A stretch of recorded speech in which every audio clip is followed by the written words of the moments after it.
municipais, tá? Então, são estudos técnicos, e aqui nós temos 2 convidados, a Fabiana Rocha, que é professora da USP, o Elinson Matos, que é professor da ESP, são especialistas na área de gestão do gasto público.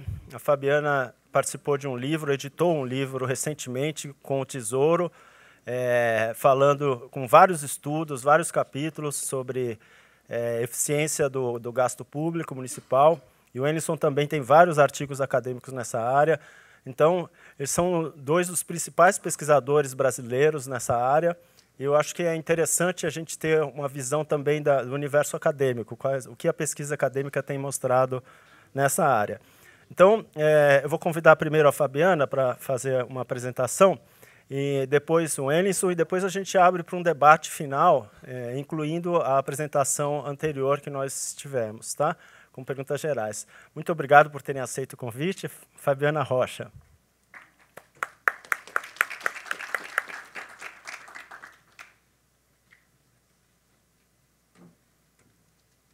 Essa é a sua?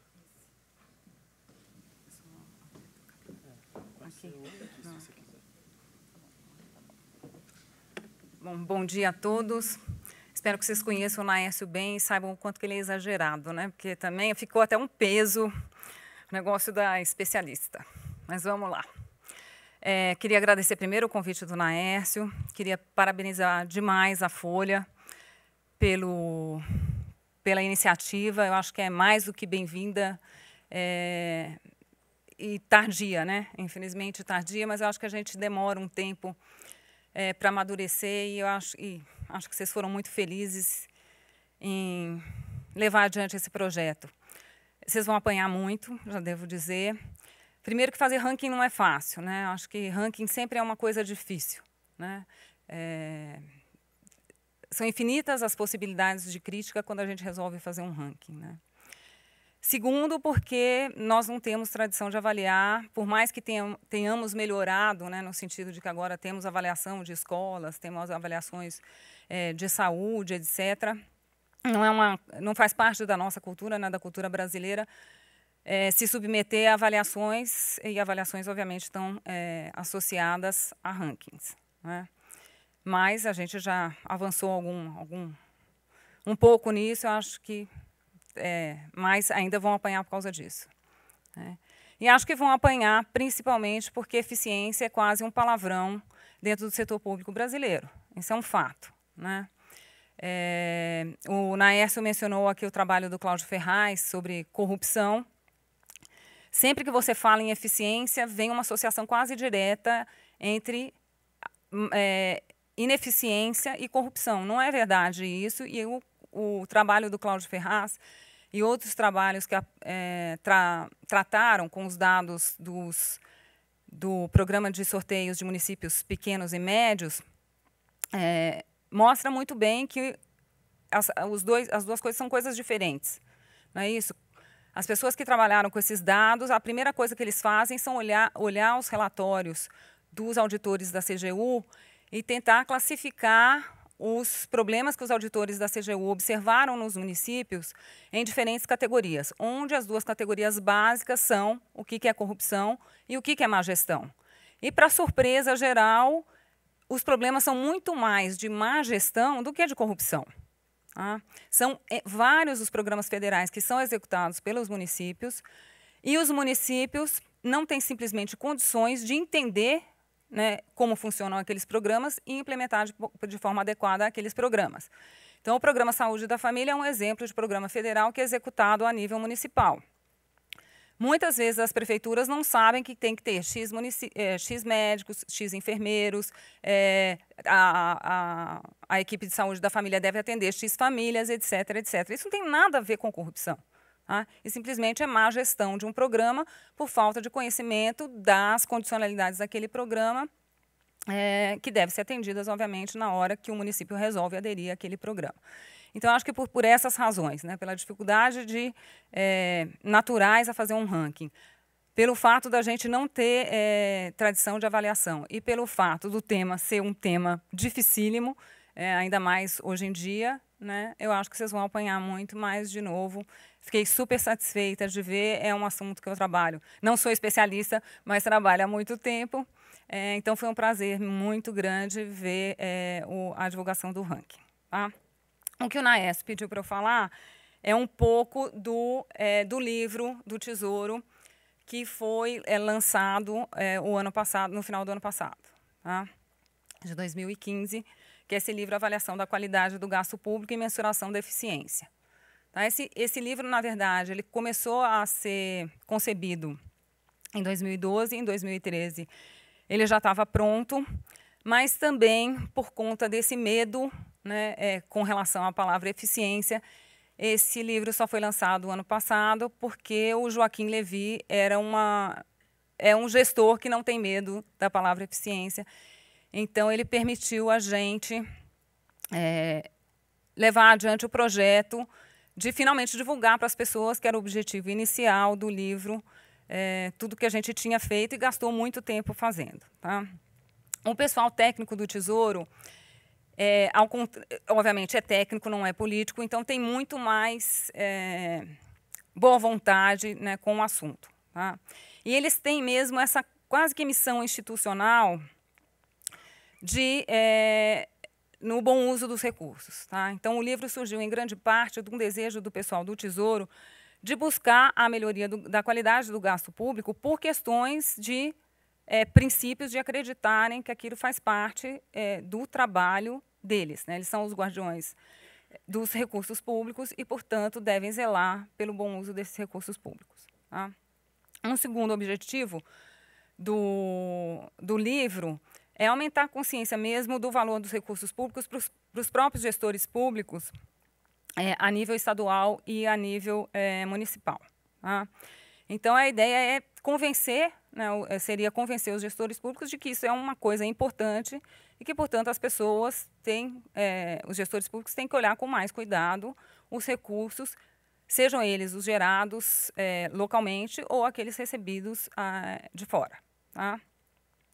O livro tem uma preocupação também muito próxima com o índice da Folha. Obviamente, ele é muito mais denso teoricamente, porque foi um livro, obviamente, concebido por técnicos e acadêmicos. Né? Mas ele tem muito uma orientação prática. Tá? Tanto é que se alguém tiver, o livro ele é disponível online. Tá? Basta vocês entrarem no site do Tesouro, tem um linkzinho para o livro, onde tem a versão completa do livro para vocês. Tá? Mas ele tem essa preocupação teórica, mas também tem uma preocupação muito prática. Tá? Então, eles vão a gente indica no livro, né, os bancos de dados, assim como a Folha disponibiliza os dados, né, que foram utilizados, a gente também dá todas as indicações dos bancos de dados que foram utilizados, que podem ser utilizados para replicar o que foi feito no livro e também para fazer novos estudos. Fornece as rotinas de programação num programa que chama R, que é um programa de uso livre, onde também as pessoas podem... estão lá todas as programações que a gente utilizou e que as pessoas também podem utilizar para fazer outros estudos, ou para outras unidades, ou para comparativos. Alguém até perguntou aqui eu não entendi bem a pergunta, mas pelo que eu entendi, era olhar para um outro nível que não só municípios, mas, sei lá, a gente pode olhar para escolas, né, comparar escolas, pode comparar hospitais, pode comparar delegacias. Né? Então, tem outras unidades menores ainda que os municípios para os quais a metodologia de eficiência também pode ser aplicada. E isso, o livro, ele traz todos os bancos de dados e, de novo, um programa que você pode utilizar para avaliar qualquer unidade pública produtora, vamos dizer assim. Tá? Bom, o livro ele vai tratar da questão da eficiência sobre 2 pontos de vista. Tá? Um ponto de vista que é macroeconômico, onde a qualidade do gasto público está muito associada ao nível e principalmente à composição do gasto público. Tá? A questão do nível tem uma literatura muito bem fundamentada e aceita, onde, obviamente, um gasto público maior tem qualidade no sentido de que promove crescimento econômico, porque a qualidade do gasto público quando a gente discute a nível macro, toda a discussão vem da associação do gasto com o crescimento econômico, e isso, de fato, quando a gente olha para o nível aceito de que mais gasto público promove crescimento econômico até um determinado montante. Depois que atingido esse montante máximo, obviamente, mais gasto público traz efeitos negativos sobre o crescimento econômico e não positivos. Tá? Mas, contra isso, não tem muita discussão. O que tem muita discussão é com relação à composição do gasto público. E aí, aquele slide primeiro do Naércio, ele é muito ilustrativo, porque ali a gente tem uma discussão que é quase tautológica, porque a gente diz que o gasto público é bom se promove o crescimento, e o que promove o crescimento é chamado de produtivo, o que não faz muito sentido, mas por falta de outra nomenclatura, fica uma coisa quase que óbvia, né? Onde os gastos produtivos são aqueles que, obviamente, aumentam a produtividade marginal do capital e do trabalho, onde os grandes aceitos, né, são a educação, a infraestrutura, PID, coisas desse tipo. Tá? O problema é que, com relação à composição, a gente não tem, como eu já disse, o mesmo consenso que a gente tem com relação ao tamanho do gasto. Tá? Então, o que os diferentes países vão definir como sendo gastos produtivos ou produtores de crescimento diferem muito, né? Então, a gente só pensando num conjunto de países que seriam homogêneos, que seriam esses países da zona do euro, se a gente fosse olhar as estimativas que existem para o que é gasto produtivo nesses países, as estimativas variariam de valores tão pequenos quanto 5% do gasto total, quanto valores grandes como 44% do gasto total. Então, o que a gente tira dessa literatura macro não é muita coisa. O que a gente pode dizer, então a composição dos gastos é importante para o crescimento econômico? Né? A gente não deve tratar os gastos, os diferentes tipos de gastos da mesma forma? Não devemos tratar. Quando a gente resolve fazer um ajustamento fiscal, a gente não deve fazer cortes lineares no orçamento. A gente deve preservar alguns gastos e deve cortar em outros gastos, preservando, de novo, aqueles que são produtivos, aí educação, saneamento, saúde, etc., e deve cortar os outros que são conhecidamente como improdutivos. Tá? Mas, no fundo, quando a gente discute essa questão de qualidade, a gente está muito preocupado em ter um menu onde a gente possa seguir aquele menu e obter as melhores práticas de política possíveis. No caso dessa literatura macro, infelizmente, até coloco essa citação, a gente não tem um catálogo, né, da onde a gente possa olhar e dizer, olha, hoje a gente quer fazer um ajustamento fiscal no Brasil e a gente quer fazer um ajustamento fiscal da melhor qualidade possível, vamos preservar tais itens do orçamento e vamos sacrificar tais itens do orçamento. Tá? Acho que aqueles números sobre a zona do euro deixam claro que, por esse caminho, não é a melhor alternativa, tá? Porque realmente não tem nada que nos dê muita certeza. Tá? Aí, o segundo aspecto do qual o livro trata, e é o core do livro, porque a maior parte do livro, no fundo, está nessa literatura micro mesmo, por conta desses problemas da literatura macro que eu acabei de mencionar. E aí, a literatura micro tem tudo a ver com o índice da Folha. Tá? Então, eficiência vai ser sinônimo de qualidade na literatura micro, e eficiência vai ser simplesmente uma razão técnica entre os insumos que são utilizados para produzir os bens e serviços públicos e os produtos que o setor público fornece. Tá? Por que o conceito é interessante, a ideia é interessante, principalmente em épocas... Eu acho que hoje em dia a gente está muito com essa coisa do ajustamento fiscal e aparece como uma questão interessante agora, mas eu acho que a eficiência ela deve ser um objetivo em bons tempos e em maus tempos. Em maus tempos, é óbvio que aparece como uma solução mágica, né? Porque na hora que os recursos escasseiam, é a forma que a gente tem de relaxar a restrição orçamentária, um conceitozinho difícil das pessoas aprenderem, né? Principalmente dos gestores públicos aprenderem. Tá? E a ideia de relaxar a restrição orçamentária é porque simplesmente a gente pode fazer mais com os mesmos recursos que a gente tem, ou fazer menos, ou fazer a mesma coisa com menos recursos. Tá? Ok? Como a gente agora está numa situação que precisa, né, fazer um ajustamento fiscal, ainda permite a gente conciliar os objetivos de curto prazo da política fiscal com os objetivos de longo prazo. Isso, hoje em dia, a gente não pode... quando a gente pensa em política fiscal, a gente está pensando, obviamente, em gerar saldos, né, fiscais positivos para o governo, muito mais pensando no longo prazo do que no curto, né, porque a gente precisa pensar na sustentabilidade da dívida pública no longo prazo e não só no como que a gente vai fazer esse ano ou o ano seguinte. Tá? E a ideia da eficiência é justamente liberar esses recursos para que a gente também atinja esses objetivos de solvência de longo prazo aí das finanças públicas. Ok? Eu trouxe um exemplo que é um exemplo banal, mas eu acho que revela muito bem o que a gente tinha em mente quando pensou o livro, né? De novo, a gente está numa situação onde a gente está pensando majoritariamente em redução de despesas, o exemplo vem na redução de despesas, né? A gente pode reduzir despesas de 3 formas. A gente pode deixar de prover o serviço público, né? A gente pode prover um serviço público de uma qualidade pior, ou a gente pode controlar as ineficiências. Então, pensando num bem, num serviço público que é oferecido pelo município, que é o transporte local, a primeira solução, que seria a redução da provisão do serviço, seria a gente eliminar linhas que eventualmente sejam não lucrativas do ponto de vista financeiro, né?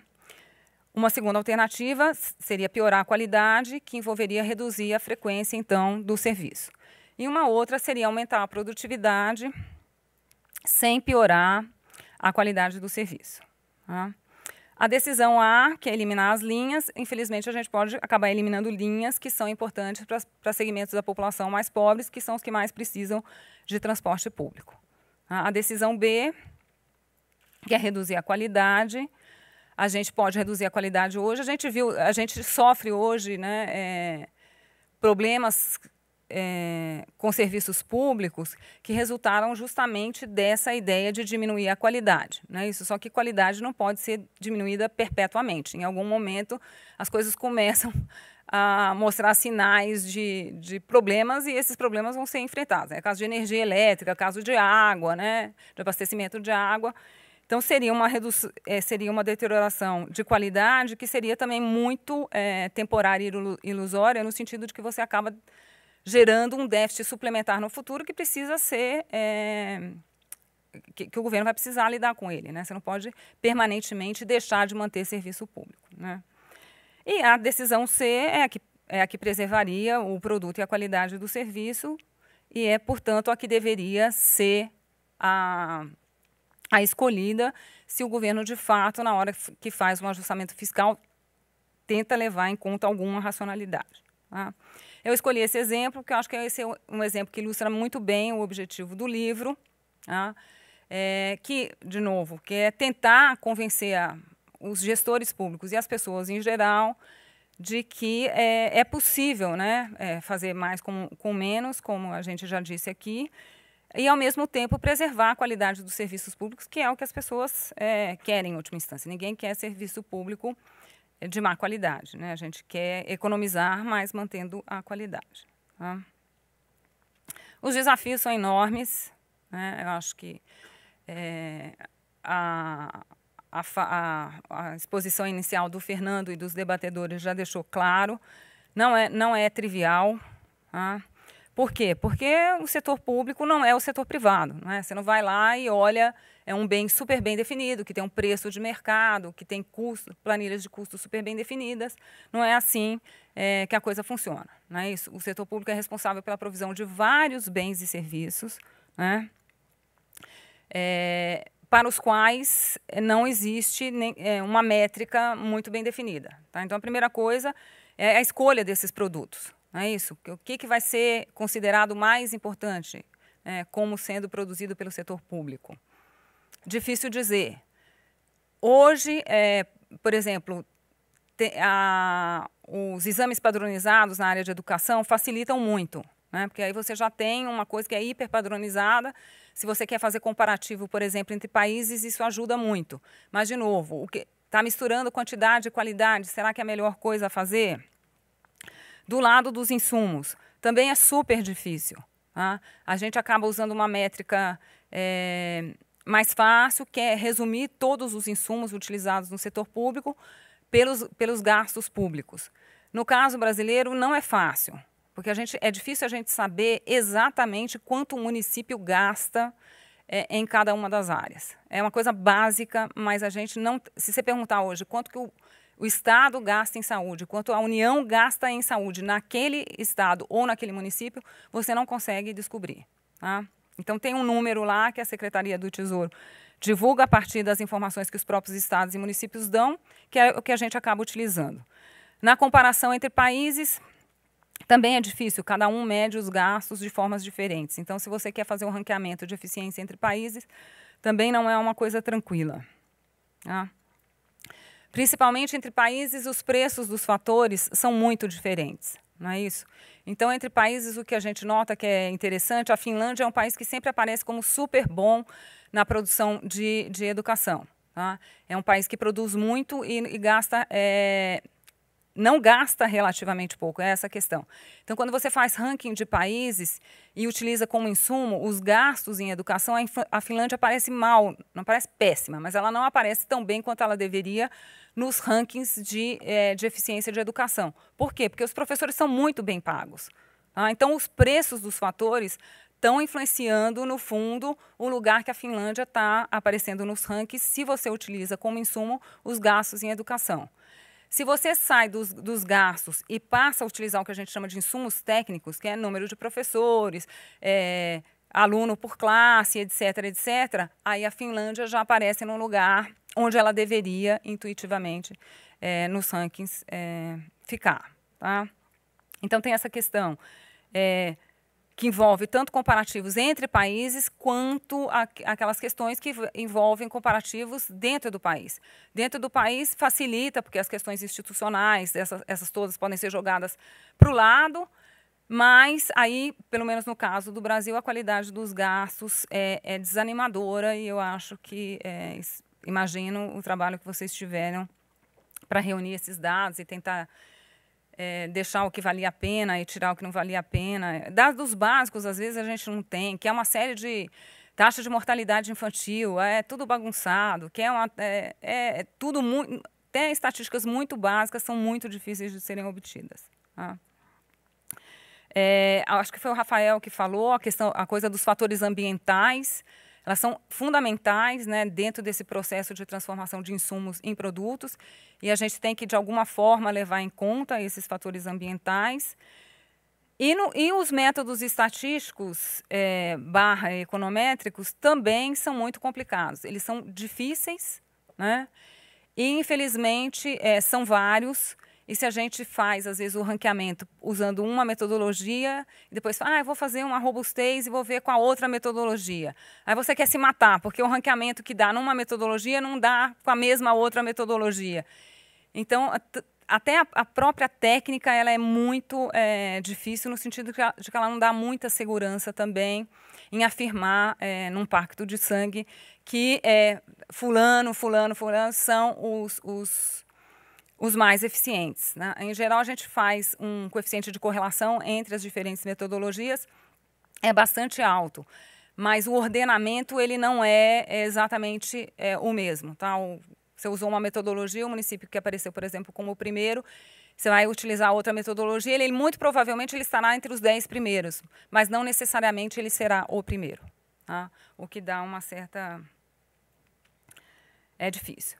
A escolha, alguém também perguntou, a Folha vai fazer para estados? Eu acho que deve fazer, eu acho que já tem uma expertise. Se começou com o município, já ganhou uma expertise enorme, porque é a unidade mais difícil de trabalhar, eu acho que vale a pena replicar. Tá? Mas os municípios, de fato, seriam os candidatos naturais, eu acho que não só pela questão da eleição desse ano, mas porque foram os grandes beneficiários, sim. Tá? Receberam muitas obrigações com a Constituição de 88? Receberam, mas receberam muito recurso também. Tá? E durante esse período que a economia cresceu, não puderam se queixar, porque não foi por falta de recurso que não fizeram o que deveriam ter feito. Tá? Esses números já foram apresentados em diferentes momentos aqui do tempo, não vou repetir. Tá? Por que essa questão das receitas dos municípios elas são tão importantes? Porque parte, como a gente já viu, dos municípios, que são os municípios maiores, conseguem fazer o que precisam majoritariamente com receitas próprias, ou seja, receitas geradas pelo próprio município, mas, sei lá, 80% dos municípios dependem fundamentalmente de transferências do governo federal. E tem uma literatura enorme acadêmica mostrando que transferências do governo federal são um desincentivo em diferentes dimensões para os municípios. Do ponto de vista dos gastos, a elasticidade dos gastos dos municípios em relação às transferências é muito maior do que a elasticidade dos gastos dos municípios em relação à renda do município. Tá? Nessa ideia do que o recurso que vem de fora, que é uma ilusão completa, porque o recurso foi gerado ali. As pessoas não sabem, mas o imposto de renda que o governo federal arrecada, o IPI que o governo arrecada, foi gerado, obviamente, em indústrias e de pessoas que moram naqueles municípios, não é como se... Mas tem essa dissociação entre...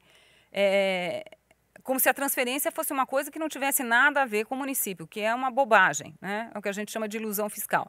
Mas essa ilusão fiscal leva, de fato, a um excesso de gastos em resposta a essas transferências. Bom, a quantidade dos gastos aumenta e a qualidade dos gastos é péssima também. Tá? Então, os trabalhos que avaliam o impacto de transferências sobre qualidade dos gastos mostra também que esse dinheiro vindo de fora também leva a um gasto muito ruim, tá? Com baixo retorno social,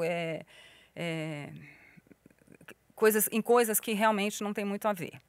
E do ponto de vista da própria exploração da base tributária local. Não é isso? Entre você chegar e falar para o seu munícipe, eu vou aumentar o IPTU, é muito melhor ficar lá sentado esperando a transferência vir. Você quer se reeleger, não é isso? Você quer se manter no poder ou os seus correligionários. Né? Você quer evitar ao máximo medidas impopulares. Taxação sempre é uma medida impopular. Tá?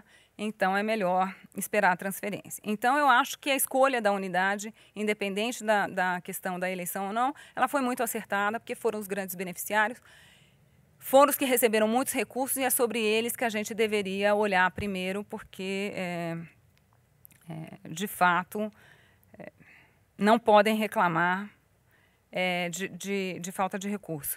Eu acho que a Sol também comentou, né?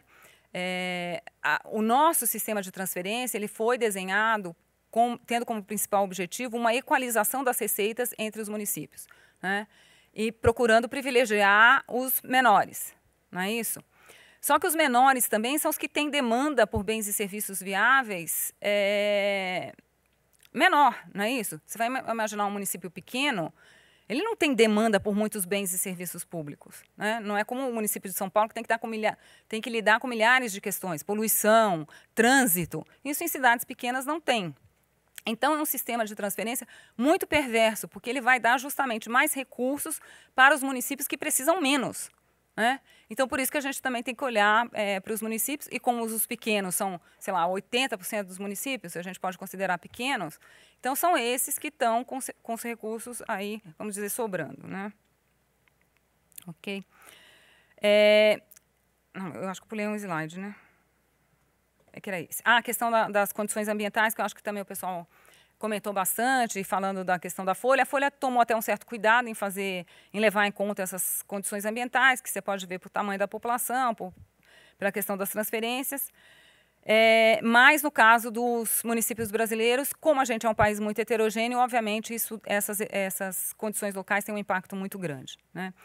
Aí eu trouxe esse slide mais também por essa questão das diferenças em termos geográficos, né? Isso é uma coisa fundamental para nós, né? A gente tem uma série de compensações financeiras que os municípios recebem simplesmente porque tem determinado recurso natural, não é isso? Tem o pessoal dos royalties do petróleo, tem o pessoal dos royalties por causa dos recursos hídricos, tem o pessoal dos royalties pelas mineração, né? E isso também são municípios, muitas vezes, que têm demanda pequena por serviços públicos que recebem um monte de recursos. Então, a gente sabe de um município, no estado do Rio de Janeiro, que é recebedor de royalties, por exemplo, onde a praça eu sou de cidade do interior pobre, mas é por isso que me chama a atenção essa coisa da praça. A praça é toda forrada de granito, né? Então, é porque não tinha mais o que fazer com o dinheiro, né? Isso, na hora que você resolve pegar uma praça e tirar lá aquele concreto, ou bloquete, como diz lá no interior de Minas, e botar granito, é porque está sobrando dinheiro. Você concorda? Não deve ser o melhor uso, com certeza. Tá?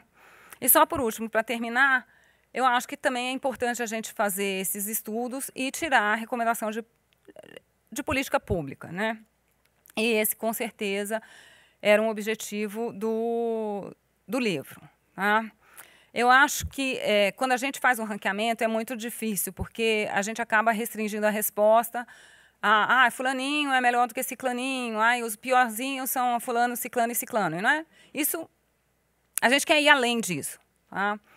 E eu acho que, e esse é um trabalho que a Folha fez, que um acadêmico não pode fazer, mas é que um acadêmico deveria fazer. Né? Na hora que você ranqueia os 10 melhores e os 10 piores, você tem que ir lá nos 10 melhores e nos 10 piores para entender o que os 10 melhores estão fazendo de certo e o que os 10 piores estão fazendo de errado.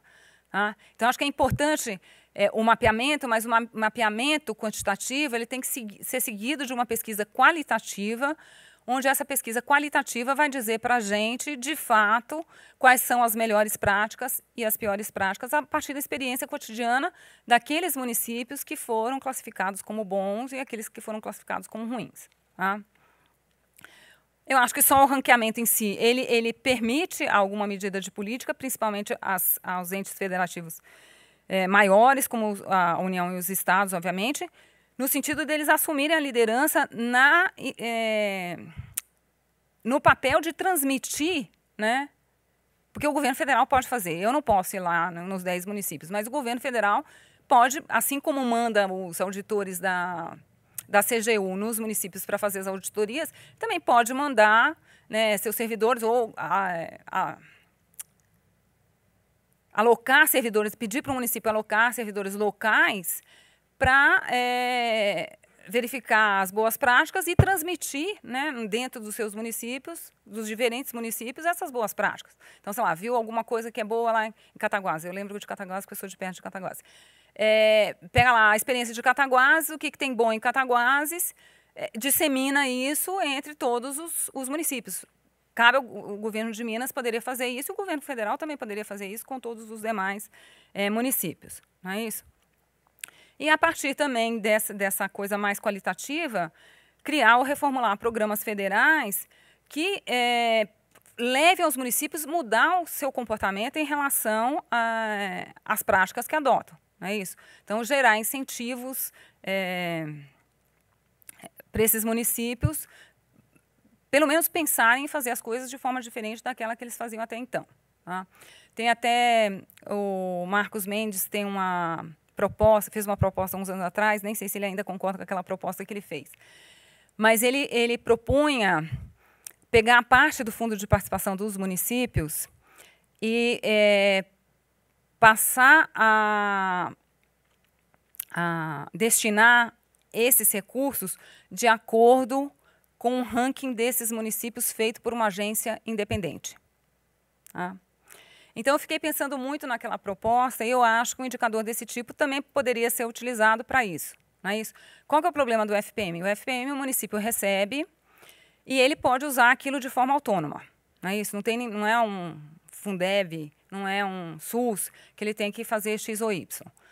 Tem as suas vantagens? Tem. Obviamente, o prefeito conhece muito melhor as necessidades do município do que o governo federal, do que o governo estadual. Então, esse conhecimento maior levaria a um matching melhor das preferências da população com os gastos que o prefeito vai fazer. Por outro lado, é muito recurso sem compromisso nenhum de responder por aquele recurso. Então, eu acho essa ideia interessante e eu fiquei pensando, quem sabe esses índices de eficiência não fariam o papel desse...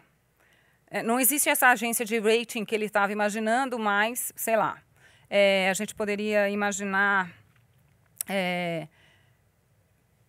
alguma agência fazendo isso, ou um combinado de agências, um combinado de pessoas, fazendo esse ranking e atrelando, né, as transferências, por exemplo, do FPM a um bom comportamento em termos, não todo o FPM, como ele próprio disse, mas parte do FPM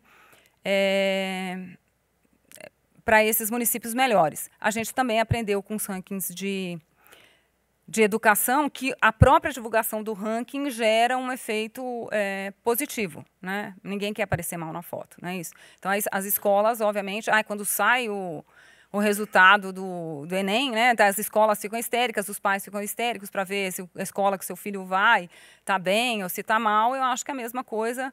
Eu acho que a própria divulgação do índice de eficiência já geraria uma atitude positiva nos municípios, no sentido deles próprios procurarem melhora. Tá bom? É isso.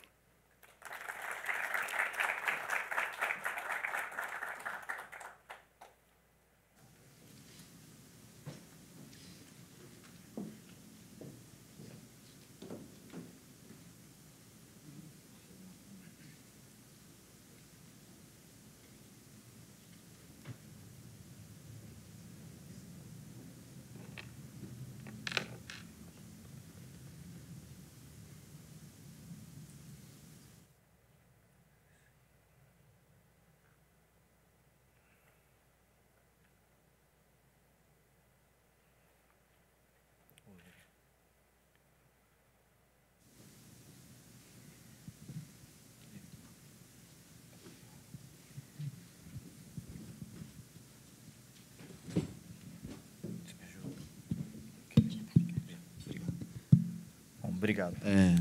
Bom dia a todos.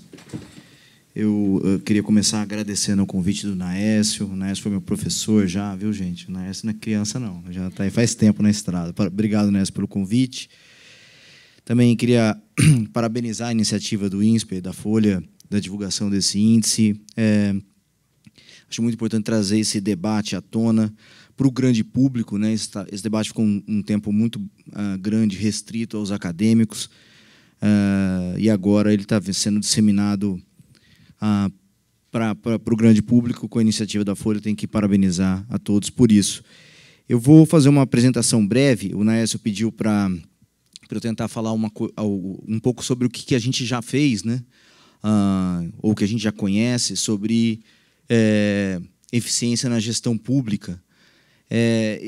E eu comecei falar brevemente aqui, dado que a Fabiana falou mais rápido, tive um flashback, fui lembrando de tudo que a gente foi fazendo, e todos os papers foram com a Fabiana. Então, a Fabiana também ela deixou eu falar um pouquinho. Todos os que eu vou falar aqui, que eu fiz, foi com ela, com o Rafael, que também apresentou, e com a Carol Zogby, e até com o Paulo. Então, eu vou tentar começar brevemente aqui. A Fabiana tocou um pouquinho nesse ponto sobre como medir eficiência. Então, em termos de tecnologia, de técnica estatística, são três, basicamente, técnicas que as pessoas usam. A primeira é a Free Disposable Rule, eu vou mostrar um exemplinho de cada uma. A segunda é o tal do DEA, e a terceira é a fronteira estocástica. Tá? Então, e o que a Fabiana estava dizendo, se você usa uma tecnologia, você começa com FDH e vai para o DEA, você muda o ordenamento. Né? A correlação positiva, mas muda o ordenamento. O que eu já vi as pessoas fazendo, ela estima com 1, 2 ou 3, pega a média da posição do ranking, mas mesmo assim é super sensível a essa escolha. Falar brevemente o que é o FDH. Esse é o exemplo, eu não sei se vocês já passaram por isso, eu peço desculpa também, eu cheguei tarde, estava dando aula, mas eu vou dar esse exemplo básico aqui. Então, o FDH, ele é basicamente você tem que desenhar a fronteira de possibilidade de produção, seja lá qual for essa produção. No eixo X está o insumo, né, e no eixo Y é o produto. Tá? Então, por exemplo, o município A ele tem um indicador dessa qualidade, seja lá o que. Por exemplo, eu falei, percentual dos alunos estudando no ensino médio no nível adequado de português. Pode ser a nota SAEB. Então, é 65.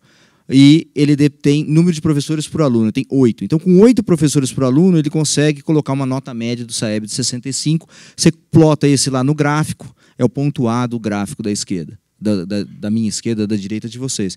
E você vai fazendo isso sucessivamente até que, por exemplo, o ponto D salta aos olhos lá, que ele é o município 7013, né? Ele tem 13 professores e a nota 70.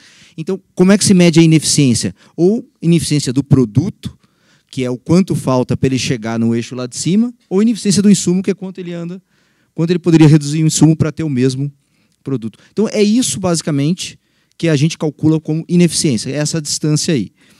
O DEA, ele, ao invés de trabalhar com essa fronteira discreta, o DEA faz um envelopamento, como o próprio nome diz, dos pontos, né? Então, se você, por exemplo, estiver no ponto P, aí o seu nível de ineficiência é a distância P'. Tá? Então, essa é o grau, ou degree, né, de ineficiência, o score de ineficiência, em relação ao eficiente, que é o ponto P', o A e os demais pontos ali, que a gente normaliza sendo 1. Tá? Então, não tem muita escapatória. O terceiro método, aquele é o DEA produto, esse é o DEA insumo, né?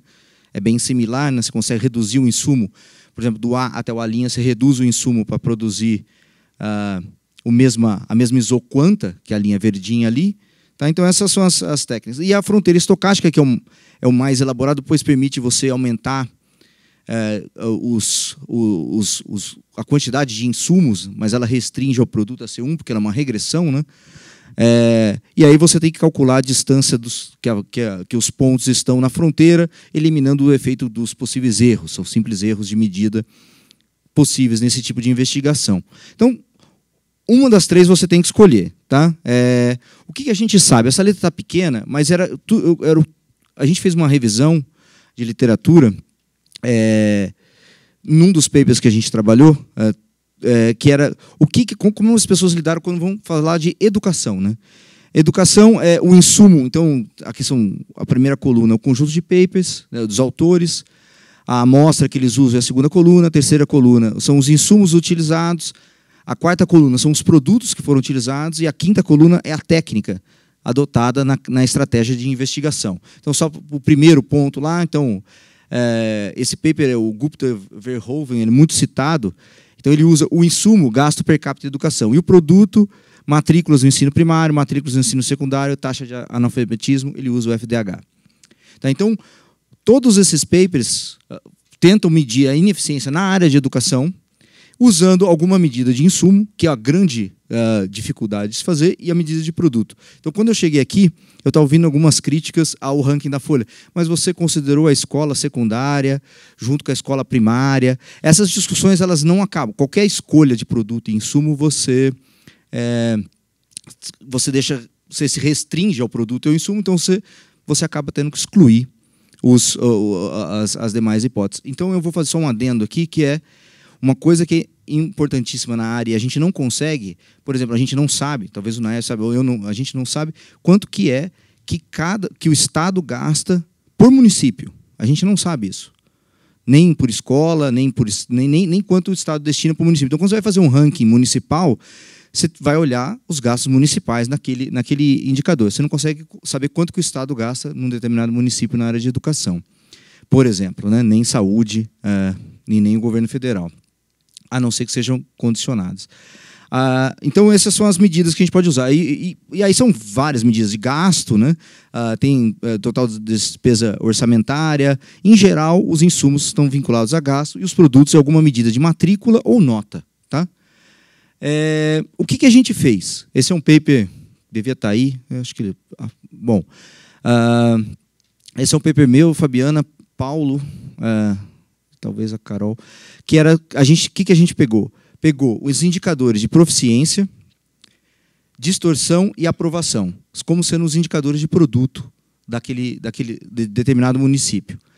E a gente padroniza esse indicador para que ele fique normaliza, né, na verdade, dividindo pela média. Então, 1.061 é um eficiente. Então, a região central, a região administrativa central de São Paulo, ela 1.061. A Franca, 1.046, é a segunda melhor nesse indicador.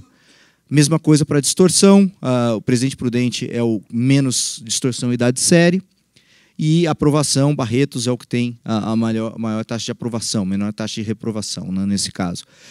Uma outra dificuldade que se encontra quando vai trabalhar com esses dados é como é que você apresenta esses dados. Você pode apresentar eles por municípios, ou no nosso caso aqui a gente agregou por região administrativa. Isso aqui é só estado de São Paulo. Então, a gente consegue ordenar somente o produto aqui dos indicadores. E aqui a gente consegue mais um produto, que é a nota do IDEB, então São José do Rio Preto, a região administrativa São José do Rio Preto teve o IDEB maior, mas, por outro lado, a gente consegue ordenar também o gasto por aluno, que seria o nosso insumo. E aí fica evidente que nós vamos fazer, normalizando os produtos que são os potenciais indicadores de educação daquele município, proficiência, IDEB, distorção e aprovação, a gente consegue, com a medida de insumo, que é o gasto por aluno, tentar identificar esse ranking. Então, esse ranqueamento é feito, por exemplo, então, esse daqui é região administrativa e número de municípios. Para dar uma ideia de quantos municípios tem em cada região administrativa, então, São José dos Campos tem 79, Araçatuba tem 43, a Baixada das Santistas tem 9, a Grande São Paulo tem 39, a Central tem 26. É só para dar uma ideia, a região central do estado, né? Eu falei do município. Então, o que a gente sabe de saúde, né? Só para concluir aqui, esses indicadores eles não são super sensíveis, dependendo da escolha. O que eu apresento aqui na coluna esquerda é a média da posição ou do ranking de cada indicador. Então, o Presidente Prudente é a região de São Paulo que apresentou o maior nível de eficiência em educação quando a gente usa aqueles critérios. Barretos é o segundo, Araçatuba é o terceiro e o quarto, e ali a gente deu uma ideia de quantos municípios estão em cada região. Tá? Então, a Baixada Santista é o que ficou o pior indicador de eficiência médio, usando todos os indicadores, Franca, São José do Rio Preto, Ribeirão Preto. Mudando para a saúde agora, a mesma estratégia é usada. Então, vamos ver o que todo mundo que já fez ranqueamento na área de saúde já usou como critério de insumo e produto. Então, insumo, em geral, como a gente pode ver, é gasto com saúde, às vezes médias de anos de escolaridade da população, gasto, saúde, leitos, hospitais, capacidade ambulatorial, gasto, total despesa orçamentária municipal, e assim vai. E os produtos têm, desde municípios que usam expectativa de vida, mortalidade infantil, total de internação em hospitais, população alfabetizada, matrícula por escola, tem uns que misturam a saúde com a educação. Então, e a técnica usada, em geral, é FDH, DEA e FDH, como vocês podem ver ali. O que a gente fez? Também usando os mesmos municípios do estado de São Paulo, e ali está o paper que a gente fez, a gente quis medir também entre os indicadores de produto, como é que a gente calcula esses indicadores de produto, depois o indicador de insumo e calcula a eficiência. Então, é sempre a mesma tecnologia. Então, a gente mede duas medidas de saúde. Como vocês podem ver, toda a escolha ela é complicada, então a gente acesso ao sistema de saúde, a gente pega todo mundo que conseguiu, ao ter um problema de saúde, ter acesso ao sistema de saúde, e internação por doenças infecciosas. E aí a gente conseguiu, daí a gente ordena todos esses municípios e monta um ranking relativo de eficiência média. E aí a gente consegue notar, por exemplo, que a Grande São Paulo é o que é mais eficiente, ou seja, o que gasta menos, obtendo o maior retorno nesses indicadores. Novamente, a gente tem 2 indicadores, a gente faz usando um insumo e um produto, o mesmo insumo e outro produto, e um insumo e a média, essa é a média. Tá? Então, isso que a gente sabe sobre educação. O que a gente... Saúde, desculpa. Então, a gente vê que, por exemplo, a Baixada Santista, que estava no indicador não tão bom em saúde, em educação, e agora apresenta um indicador um pouco melhor em saúde. Qual foi o propósito desse trabalho em particular? Esse propósito particular foi um pouco além de identificar essa possível tamanho de ineficiência ou eficiência dos municípios, mas também identificar se haveria algum ganho de escala nessa ineficiência, ou seja, se esse ranking está positivamente ou negativamente relacionado ao tamanho da população ou tamanho de percentual de jovens, idosos e assim por diante. E a gente mostra que tem efetivamente ganhos de escala. Mas aqui eu vou só apontar isso daqui. Isso aqui eu acabei de falar. O terceiro artigo que eu queria falar um pouco mais sobre isso, a Fabiana tocou nesse ponto também, é a arrecadação. Tá? Então, ela falou um pouquinho sobre o eventual efeito de você ter um aumento de transferência advinda incondicional, que a gente chama, que você não tem que gastar em item nenhum da sua despesa, versus o aumento de renda endógeno do próprio município. O que acontece? Qual é o impacto dessas duas rendas, né? São duas diferentes rendas no gasto. E aí a Fabiana apontou que a elasticidade é maior, a elasticidade de resposta é maior quando você tem uma renda que vem de transferência. Isso motivou esse paper nosso aqui que a gente fez. A gente está até tentando continuar um pouco dessa versão, mas o que a gente quer fazer aqui? Qual é a função de produção de arrecadação do município? É super difícil isso, né? Então a gente começou a ler, ninguém fez isso e a gente tentou fazer isso pela primeira vez. O que a gente imagina? A gente imagina que um município que tenha que ter capital e trabalho. Então a função é capital e trabalho. Qual o capital? A gente foi lá e identificou todos os investimentos em capital executados pelo município de 1980 até 2004, que quando a gente montou essa base de dados foi feita em 2006, 2007. Todo investimento acumulou, depreciou, né, tudo corrigido pela inflação, e depreciou e falou assim, então a gente tem um estoque de capital no município desse montante. E também temos funcionário público na administração direta e indireta. Então a gente tem a função capital e trabalho aqui, e nós vamos ver agora quais são os produtos, ou seja, se o produto dessa função seria arrecadação per capita e também uma medida de base tributária, né? Quão longe da base, quanto o governo municipal está se esforçando para capturar a base tributária para a arrecadação. E a gente usa a proporção de trabalhadores no setor informal, né, que é o inverso da base, né? Então, quanto maior a proporção, menos ele está atingindo a base para colocar o ISS, no nosso caso aqui. Então, a ideia desse trabalho foi ver se a transferência, o FPM afetava esses indicadores. Eu vou focar aqui nessa apresentação somente como que a gente fez esses indicadores aqui. Também a dificuldade é enorme, né? A gente tinha 3.600 municípios na base. Como é que se mostra isso? Como é que não mostra? Eu tentei mostrar aqui mais ou menos a ideia como está essa distribuição desses indicadores. Então, se a gente imaginar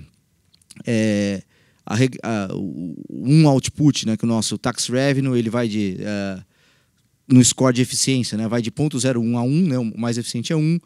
O nosso score de eficiência, né, é o inverso disso daí.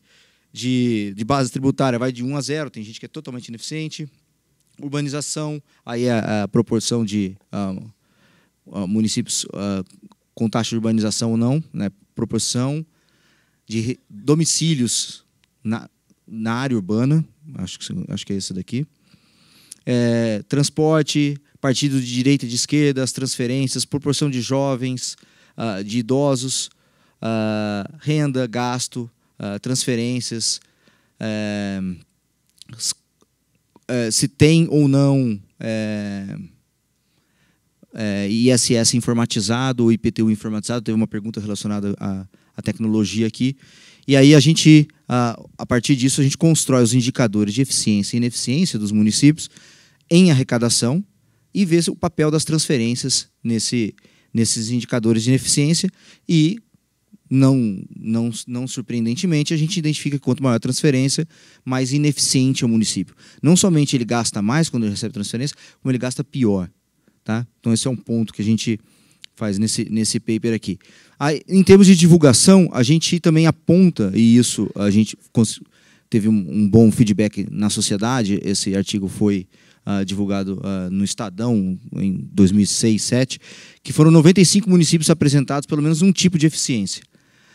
Então a gente quis, e aí o Estadão pôde ir nos municípios, selecionou 5 ou 6 e foi nesses 5 ou 6 municípios para identificar o que eles faziam de diferente em termos de eficiência de arrecadação.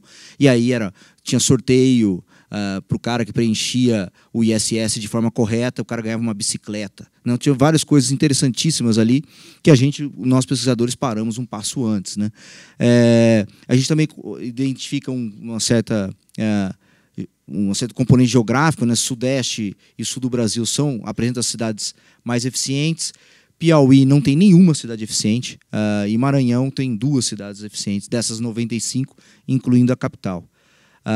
E um fato importante é que esse 82% dos estados que possuem cidades eficientes, a capital é uma delas. Tá? Então a gente aprendeu bastante a saber que a capital é uma cidade eficiente para arrecadação, as cidades maiores são mais eficientes, e o FPM atua na direção oposta, no sentido de reduzir o incentivo à eficiência.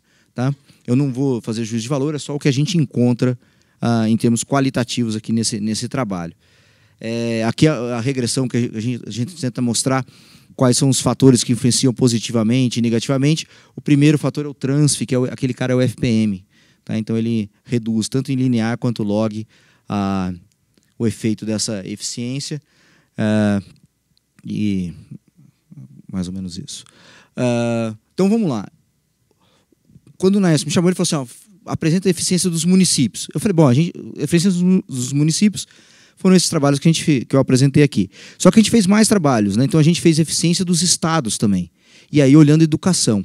Então aqui é para vocês terem uma ideia de o que a gente identificou em termos de estado, acho que educação fundamental e média dos estados. Deixa eu ver se aqui é fundamental e média. Isso. Fundamental na esquerda, média na direita dos estados. E aí a gente plotou aquele que, se você fosse fazer um gráfico aqui, né? Aquele gráfico do FDH, o gráfico do DEA, você ia ver quem são os eficientes. Então, São Paulo, Santa Catarina, Roraima, estariam nessa fronteira, mais ou menos essa fronteira de eficiência que a gente tivesse que fazer ali. Tá? Nesse lado esquerdo, o Paraná não está tão bem ali do lado direito. A linha vermelha é o médio. Tá? Então, só para vocês saberem, a média é 0,8 no indicador de educação fundamental, perto de 0,8, um pouco acima de 1,8 no ensino médio, e ali o indicador de resultado. Então, respondendo uma pergunta, dá para fazer por estados? Dá, e é isso que a gente já fez de ensino médio fundamental, usando como insumo, novamente, o gasto estadual, agora por aluno. Tá? E a gente usa esses indicadores aqui. O que mais que a gente já fez, usando a mesma tecnologia? A gente tentou, esse é um trabalho também com a Ana e com a Fabiana, que era identificar o que acontecia, se havia alguma ineficiência no ensino superior, né, em relação às universidades brasileiras. Então, a gente usou microdados da educação superior e, como insumo, a gente foi total de professor matriculado, que é o que a Fabiana estava falando. Quais são os indicadores possíveis? Né? Quais são as unidades de observação possíveis? São infinitas as unidades de observação. Essa é uma que a gente queria ver a função de produção de um ensino superior brasileiro com a pergunta específica do... Por exemplo, a instituição pública ou privada, qual é mais eficiente? Não qual é a melhor, qual é mais eficiente nessa gestão. Então, a gente usa capital e trabalho novamente, que é professor e computador, como medida de insumo, mas como a gente vai adotar a técnica de fronteira estocástica, então a gente tem mais medidas de controle. Né? Então, a gente tem existência de plano de ensino completo, é uma medida de tecnologia, temos as despesas com docente, despesa com aluno, a despesa com outros fatores, e o nosso produto era a ENAD. Tá? Então, era a nota do concluinte menos do ingressante média daquela universidade. Tá? Então, essa é a que a gente encontrou. E aqui é só para enfatizar um ponto específico. Deixa eu ver se eu consigo acertar aqui esse ponto. Isso, aqui. Era mostrar que a gente encontra uma certa evidência sugestiva de que a instituição pública parece ser um pouco mais ineficiente que a instituição privada. Né? Ele é significante a 10% aqui e perde a significância aqui. Aqui são vários modelos que a gente roda. Eu queria apontar essa possibilidade que a gente encontra usando uma medida, uma nova metodologia para medir ineficiência. Eu separei alguns pontos aqui também que eu vi quando eu cheguei.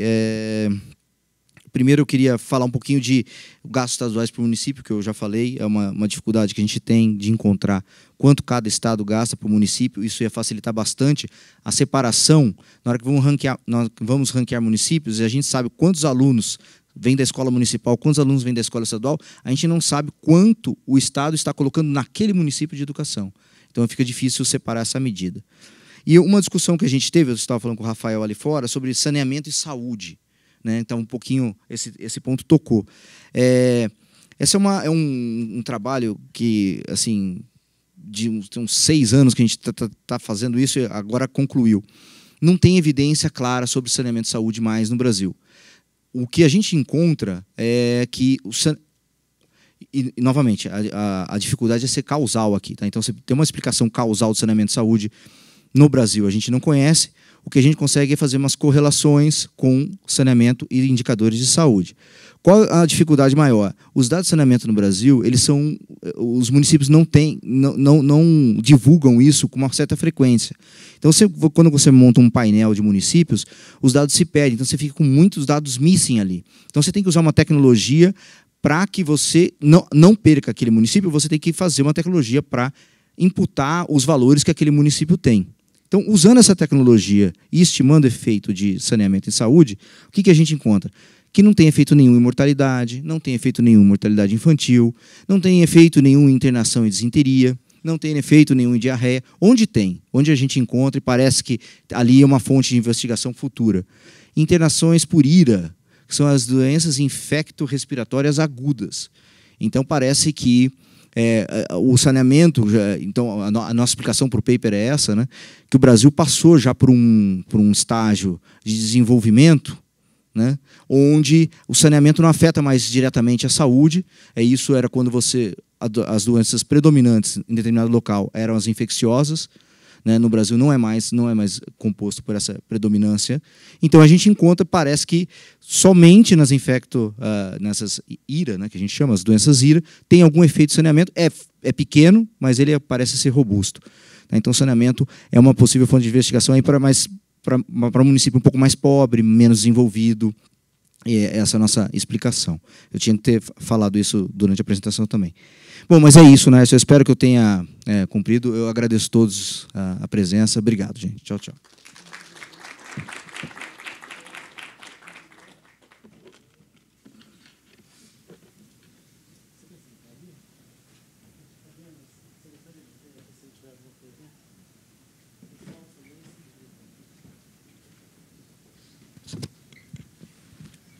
Vamos, então, fazer uma rodada de perguntas, se vocês tiverem. Eu acho que deu para ter uma visão bastante ampla dos vários aspectos e estudos relacionados com eficiência dos municípios, gastos, a literatura acadêmica. Agora, nós precisamos coletar algumas perguntas do pessoal. Nós temos aqui os últimos palestrantes. Alguém tem alguma pergunta?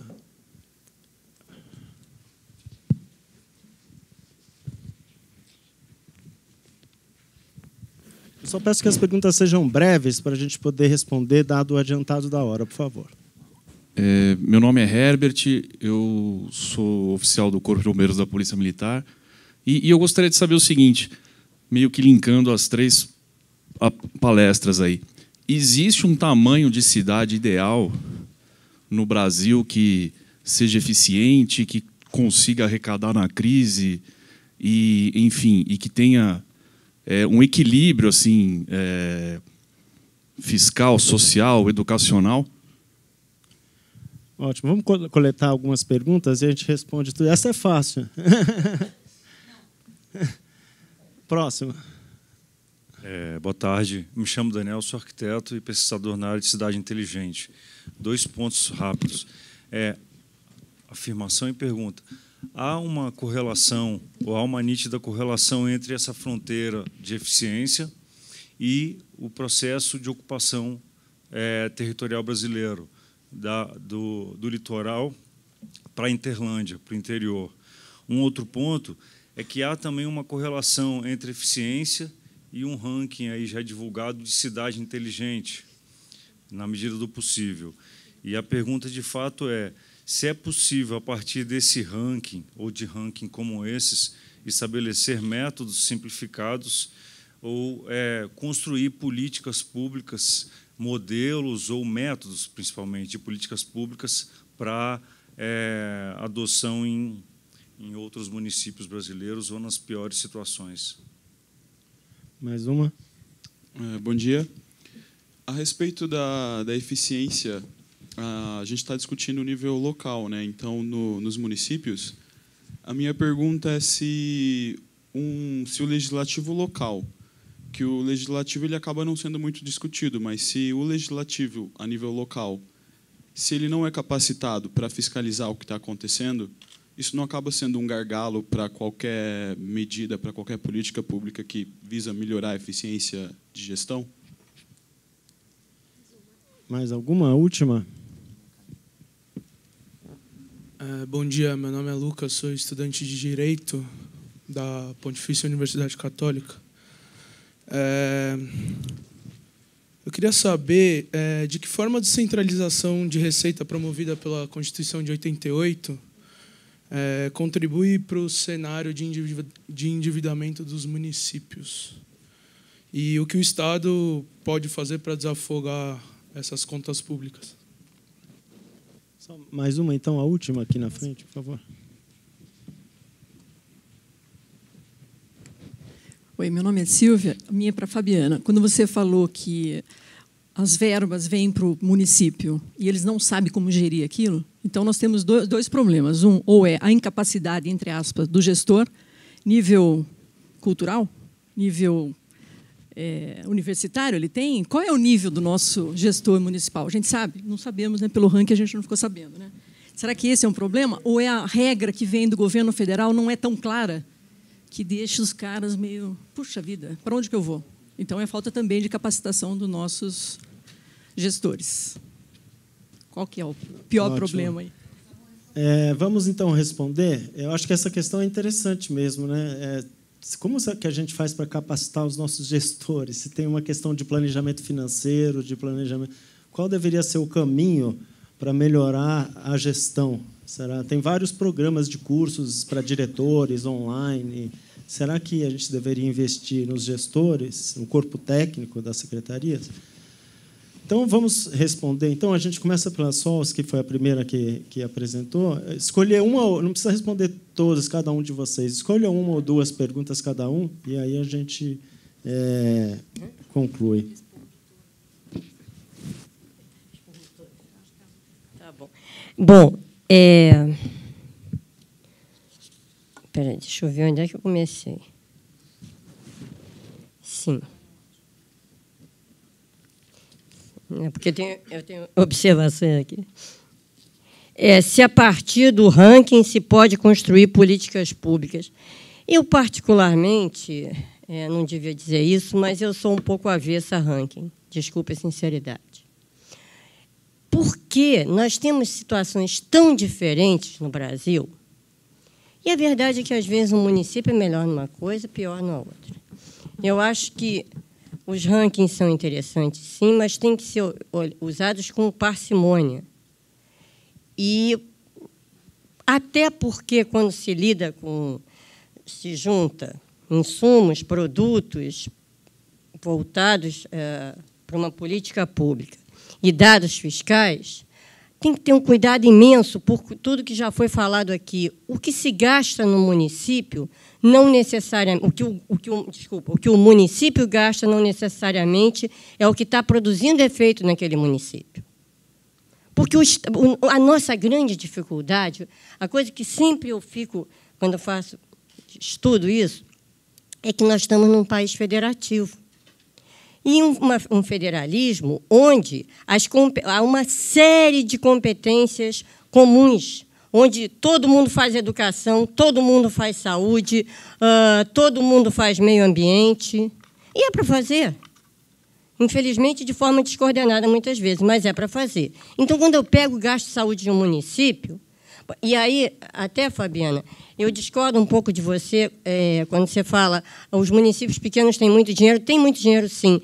Mas eu acho que a gente tem que olhar um pouco mais isso pelo seguinte: no município, lá no interior, o Estado não chega. O município lá do interior, se ele não botar uma caminhonete para o bombeiro, vai tocar fogo na cidade inteira. Então, a gente, às vezes, tende...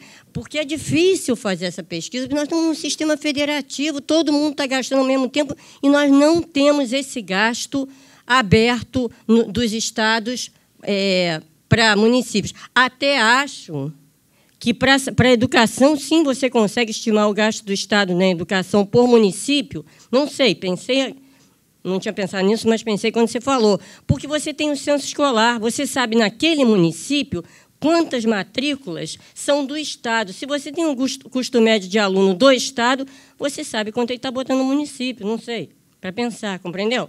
Compreendi, mas é uma média. Né? Você não sabe quanto... Sim, mas é o custo médio. Não, mas aí... Sim. Aí E também, como você tem padrões, o salário dos professores tem que ser tal, é tudo muito uniforme por causa dessas regras que vêm do governo federal e diz, município, vire-se, você vai pagar para o professor tanto, para o policial tanto, e não sei mais quem tanto, e o município e o Estado que se virem, você tem uma coisa mais ou menos uniforme. Eu acho que, talvez, das políticas públicas, seja a única que você consegue ver isso com mais clareza. Não sei, porque na saúde é diferente, o gasto no hospital é diferente do gasto no médio de alta complexidade, etc. Tá? Então, voltando. Então, para tomar rankings para fazer políticas públicas, acho complicado. Eles podem indicar ineficiências, eles podem trazer, eles têm um grande mérito de deixar todo mundo que fica lá embaixo irado e tentando discutir por que ele não está lá em cima. Então, tem esse mérito, sim.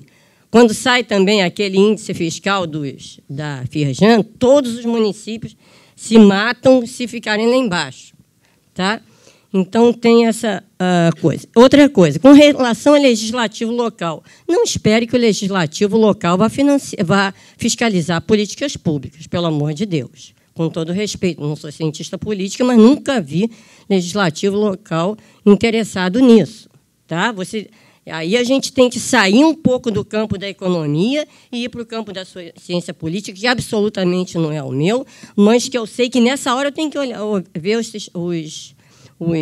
cientistas políticos. Eu co-orientei uma dissertação de mestrado muito interessante de um rapaz que tentou discutir por que a Câmara, apesar da prefeita ter sido...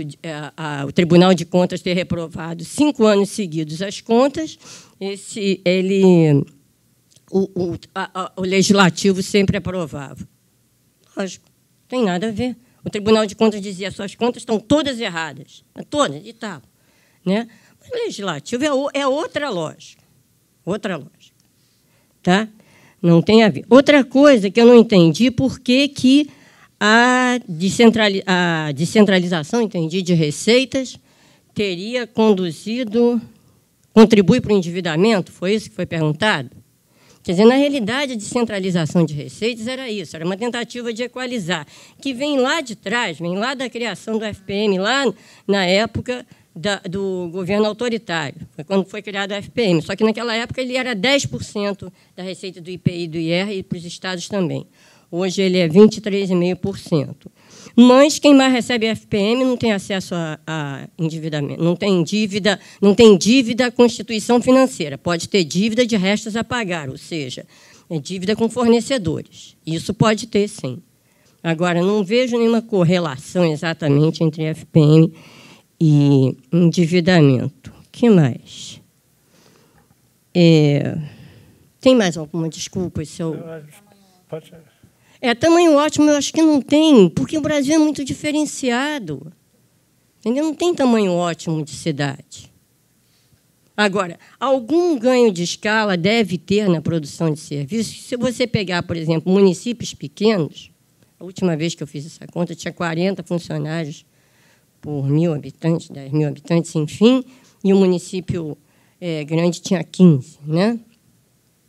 Agora, tamanho ótimo, eu acho que não. Os nossos municípios, a gente diz que a gente tem muito município pequeno. É só olhar para a Espanha com 5.000, 8.000 municípios, eu acho.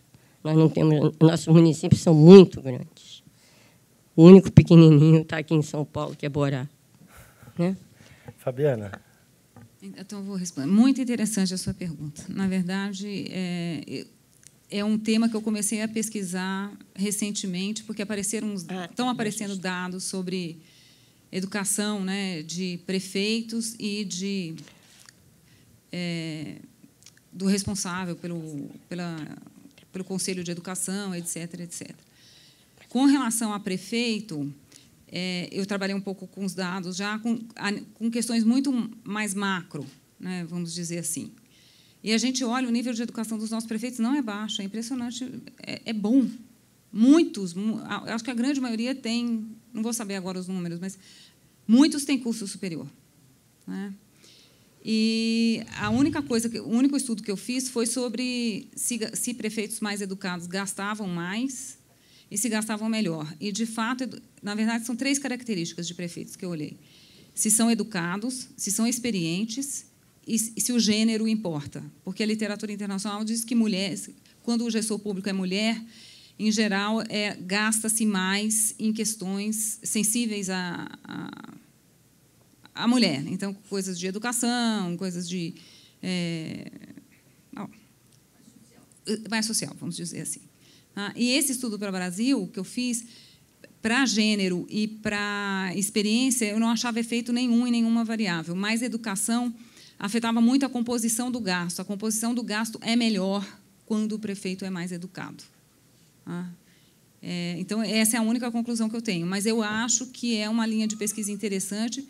Você perguntou, é essa a causa? Talvez não seja um combinado de causas. Eu acho que talvez os programas não sejam tão claros, né? As pessoas também são, imagino eu, atropeladas pelo dia a dia, né? Porque as coisas precisam andar, né? A máquina precisa funcionar.